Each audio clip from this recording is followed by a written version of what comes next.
வணக்கம் அன்பர்களே. தை மாதம் வரக்கூடிய கிருத்திகையின் சிறப்புகள் பற்றியும் விரத முறை மற்றும் பலன்கள் பற்றியும் இன்றைய பதிவில் பார்க்கலாம். 27 நட்சத்திரங்களில் கார்த்திகை நட்சத்திரம் முருக பெருமானுக்கு உகந்த நட்சத்திரம்.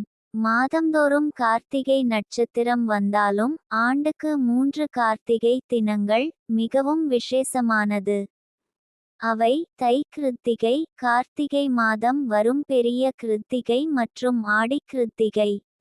இந்த வருடம் ஜனவரி 20ஆம் தேதி சனிக்கிழமை தை கிருத்திகை வருகிறது. விரத முறை: கிருத்திகை தினத்திற்கு முதல் நாள் மாலை 6 மணிக்கு விரதத்தை தொடங்கி மறுநாள் கிருத்திகை தினத்தன்று மாலை 6 மணிக்கு மேல் முருகன் கோவிலுக்கு சென்று விரதத்தை முடிக்கலாம். வீட்டில் வழிபாடு செய்பவர்கள் முருகனின் சிலை அல்லது திருவுருவ படத்திற்கு 6 அகல் விளக்கேற்றி 6 வகையான சாதங்களை நைவேத்தியமாக படைத்து 6 வகை மலர்களால் அர்ச்சனை செய்து விரதத்தை முடிக்கலாம். தை கிருத்திகையில் வழிபாடு செய்வதால் கிடைக்கும் பலன்கள்: பிள்ளை செல்வம் இல்லாத பெண்மணிகள் விரதம் இருந்து வழிபட்டால் கட்டாயம் குழந்தை பிறக்கும்.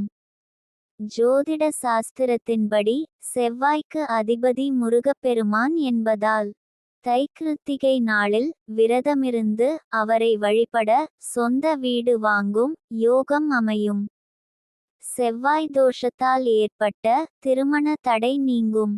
செவ்வாய் திசையால் பாதிக்கப்பட்டவர்கள் முருகனை நினைத்து விரதம் இருந்தால் கவலைகளும் பிரச்னைகளும் நீங்குவதோடு வாழ்வில் மகிழ்ச்சி உண்டாகும்.